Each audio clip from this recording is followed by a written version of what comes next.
চায়, নখ কাটতে চায় না। আর ও তোমার কাছে বসে বসে নখ কাটছে। এই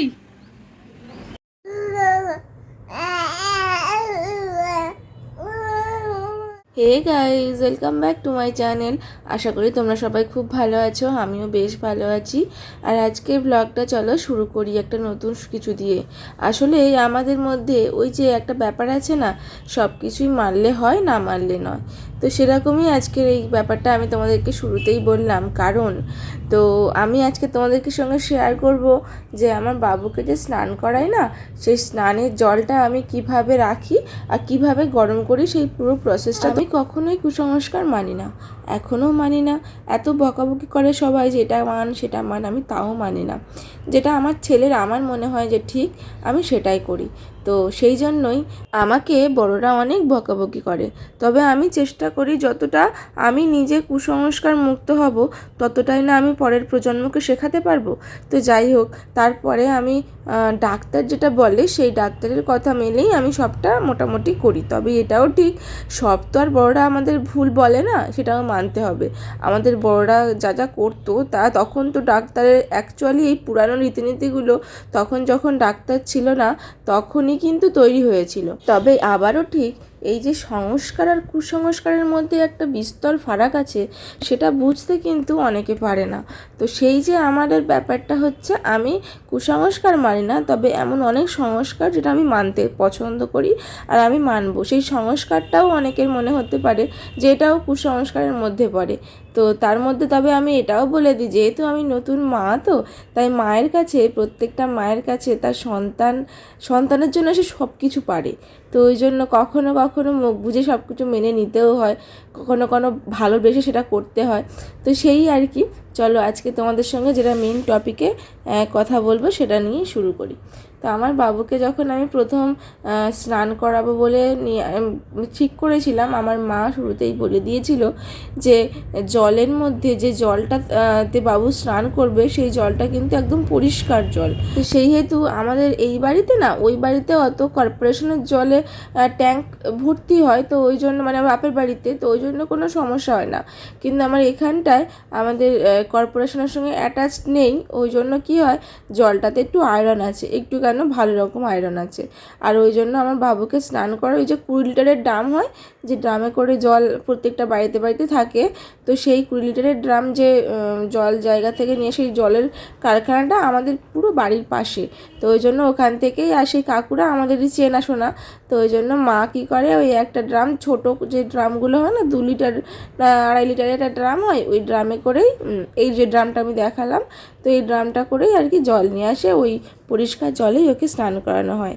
আর ওই জলে আমাকে মা বলে দিয়েছিল যে 7টা দূর্বা, 7টা ধান, 7টা সর্ষে আর 7টা সর্ষের যে তেল, সেই 7টা ড্রপ দিয়ে তারপরে যেখানে রোদে দেওয়া হবে সেই পাত্রটা বসানোর আগে, তার আগে যে লক্ষণ গণ্ডি থাকে না, হাতের একটা অনামিকা আঙুলে লক্ষণ গণ্ডি কেটে চারিদিকে 3বার কেটে তারপরে ওই জলটা বসিয়ে দিতে, আর কি তুমি যেখানেই বসাও।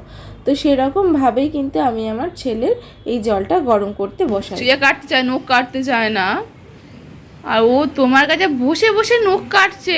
এই কি রে, তুই ভালোই আছিস তো? বলে হুঁ নাকি? তুই বাবার কোলে বসে বসে নখ কাটছিস?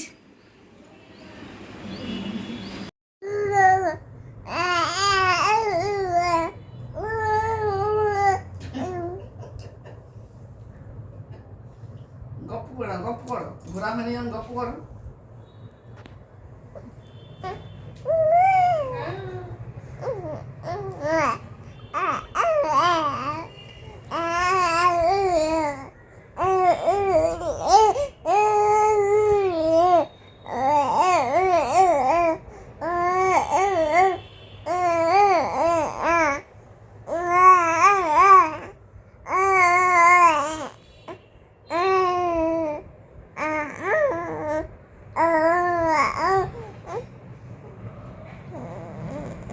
দেখতে পেলে তো, এমনিতে আমার সঙ্গে বসে কোনো একটু যদি যখন খাওয়াই তখনও বা ঘুমায় তখনও ভালো করে নখ কাটতে গেলে উঠে পড়ে। আর বাবার কোলে বসে বসে কী সুন্দর বসে নখ কাটছে, আর বাবাও কী সুন্দর ম্যানেজ করে নখ কাটাচ্ছে।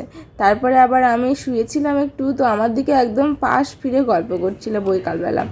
দেখতে দেখতে সন্ধে হয়ে গেছে, আর সন্ধেবেলা ও যখন একটু দুষ্টুমি করে, আজকে আবার আমার শ্বশুরমশাই বাড়িতে ছিল, তো ওর সঙ্গে খুব মিল। আর বৈকালে করে তো মা ঘুরতে নিয়ে যায়, আমি মা দুজনে মিলেই ঘুরতে নিয়ে যাই। বাবা যখন থাকে বাবাও নিয়ে যায়, কিন্তু আজকে বৈকালে কি হয়েছে, ও নিজেই ঘুমিয়ে পড়েছে, তাই জন্য আর নিয়ে যাওয়া হয়নি। তারপরে যেটা বলছিলাম, ওই যে বাচ্চার জলের ব্যাপারটা, তো আমার বাবুর ওই জলটা যখন দিই তখন এটা দেখে তোমাদের অনেকের মনে হবে যে কেন তুমি তাহলে মানো না, তাহলে কেন করছো। তাহলে আমার কিন্তু সেখানেও একটা সায়েন্টিফিক কারণ মনে হয়, যে সর্ষের তেলটা তো খুবই ভালো, আর আমার বাবুর যে সর্ষের তেলটা আমরা মাখাই সেটা কিন্তু ঘানার একদম মানে সামনে ঘানি হচ্ছে, সেখান থেকেই কিন্তু তেলটা নিয়ে আসা হয়।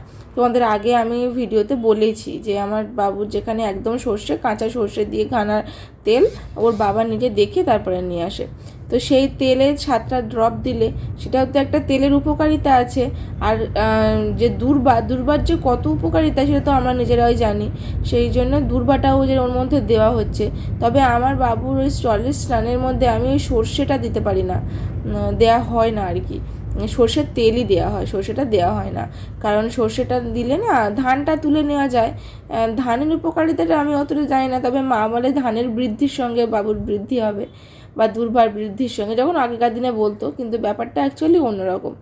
যাই হোক, আমি এই জন্যই কিন্তু জলে দিই। তো এটা কিন্তু আমার সায়েন্টিফিক্যালি অনেক কিছু মনে হয় যে তেলটা শরীরে গায়ে যায়, আর তার সাথে দুর্বার যে পুষ্টিগুণ সেটাও যায়। আর আমি যেদিনে শ্যাম্পু করি তার আগের দিন রাত্রেবেলা তেল মাখি, আর বাবু হওয়ার পরে না এত চুল উঠছে, মানে প্রচণ্ড চুল উঠছে, হাত দিলেই চুল সব যেন উঠে আসছে এরকম মনে হচ্ছে। কিছু করার নেই, এই সময় হরমোনের ডিসব্যালেন্সের জন্য এটা হয়, তো সবারই হয়ে থাকে, আমারও সেই হচ্ছে আর কি। তো আগের দিন তেল মেখে নিচ্ছিলাম পরের দিনে শ্যাম্পু করবো বলে। এদিকে তোমাদের দাদাভাই রাত্রিবেলায় এই জিনিসটা এনেছে, এটা খুলে তোমাদেরকে দেখাচ্ছি জিনিসটা কি। এটা হচ্ছে বাবুর অন্নপ্রাশনের কার্ড। তো আজকে তোমরা এটুকুই দেখলে, পরের দিন আমি তোমাদেরকে এই কার্ডটা খুলে দেখাবো, কার্ডের ডিজাইনটা কেমন। তো টাটা, আজকে ভিডিওটা এই পর্যন্ত, সবাই খুব ভালো থেকো।